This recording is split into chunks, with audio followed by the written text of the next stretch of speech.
उत्तराखंड के बाद अब आइए बात करते हैं बीजेपी के मिशन यूपी की, जिसमें दूसरे चरण के मतदान के लिए प्रचार में जुटे हुए हैं अमित शाह। सुबह 11:30 बजे बरेली पहुंचेंगे अमित शाह, जहां पर रैली करेंगे। बरेली में कई जनसभाओं को संबोधित करने वाले हैं। बरेली के बाद अगर बात की जाए तो यहां पर शाहजहांपुर की तरफ रुख करने वाले हैं अमित शाह। तिलहर में दोपहर के 3:30 बजे का समय है जब वो जनसभा को संबोधित करेंगे। तो आज गृह मंत्री अमित शाह की भी एक के बाद एक 3 जनसभाएं हैं बरेली, शाहजहांपुर और तिलहर में।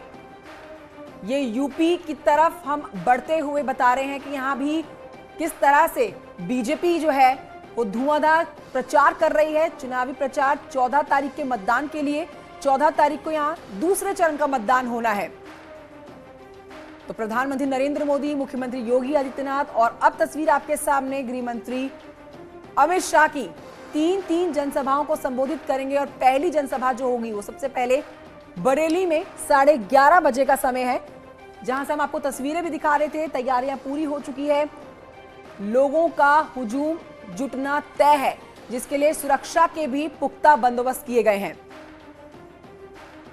गृह मंत्री अमित शाह यहां पर हुंकार भरेंगे और बीजेपी की तमाम उपलब्धियां एक बार फिर से बताई जाएंगी। 5 साल का जो कार्यकाल डबल इंजन की सरकार ने किया है, योगी सरकार ने किया है, वो एक बार फिर से उत्तर प्रदेश की जनता आने वाले 5 साल मुख्यमंत्री योगी आदित्यनाथ से करवाए, इसके लिए एक बार हुंकार फिर से भरी जाएगी। बीजेपी की तरफ से चुनाव प्रचार किया जाएगा गृह मंत्री अमित शाह के द्वारा। पहले चरण का मतदान कल हो चुका है, कहीं पर बम्पर वोटिंग हुई तो कहीं पर मतदान का आंकड़ा कम आंका गया है। लेकिन दूसरे चरण के मतदान के लिए अभी से तैयारी जो कसी हुई है, जिसमें आज एक के बाद एक तमाम दिग्गजों की रैली होने वाली है। गृह मंत्री अमित शाह की भी 3 रैलियां इसमें हैं। हरीश फोन लाइन पर इस समय मौजूद है हमारे साथ, अपडेट ले लेते हैं उनसे। हरीश, क्या अपडेट है? 11:30 बजे का समय है अमित शाह की पहली रैली का बरेली में। बिल्कुल कंचन, देखिए जिस तरीके से पहले चरण का मतदान पूरा हो चुका है और दूसरे चरण की तैयारी में बीजेपी जुट गई है। इस तैयारी को आगे बढ़ाने के लिए गृह मंत्री अमित शाह खुद जो है कमान संभाले हुए हैं।